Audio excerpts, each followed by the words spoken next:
একটি শিক্ষণীয় গল্প।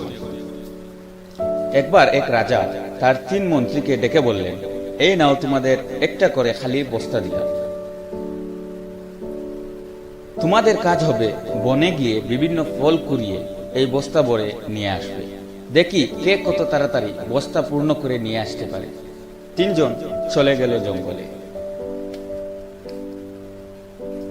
প্রথম মন্ত্রী চিন্তা করল, রাজা বলেছেন তাই ভালো ভালো ফল কুড়িয়ে বস্তা পূর্ণ করি, এবং সেই মতো জঙ্গলের ভালো ফল কুড়িয়ে বস্তা ভরে নিয়ে ফিরে আসলো।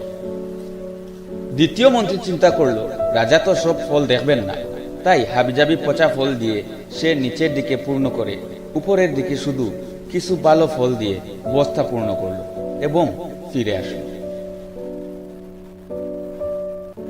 তৃতীয় মন্ত্রী চিন্তা করল, রাজার এত সময় কোথায় বস্তা খুলে খুলে দেখবে, সে শুধু দেখবে বস্তা পূর্ণ হয়েছে কি না।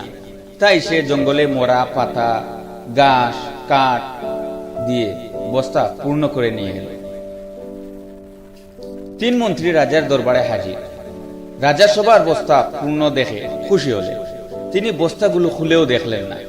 তৃতীয় মন্ত্রী নিজের বুদ্ধির কথা চিন্তা করে নিজেকে বেশ বুদ্ধিমান মনে করতে লাগল।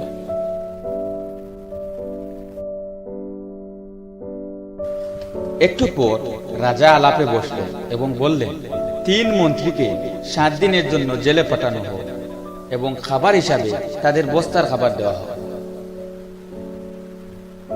প্রথম মন্ত্রী কোনো মতে 7 দিন ফল খেয়ে বেঁচে গেলেন। দ্বিতীয় মন্ত্রী 4 দিন ফল এবং 3 দিন পচা ফল খেয়ে তার অবস্থা আশঙ্কাজনক। আর তৃতীয় মন্ত্রী তো ঘাস আর লতা পাতা খেয়ে জেলেই মারা গেল। এই গল্প থেকে আমরা কি শিখলাম? যদি আমরা ফাঁকি না দিয়ে সঠিকভাবে শিখে পড়ালেখা করে বড় হই, তবে এর ফল আমরা যখন কর্মক্ষেত্রে যাব তখন তা ভোগ করতে পারি। আসুন দেখে বদলাই, শিখে বদলাই।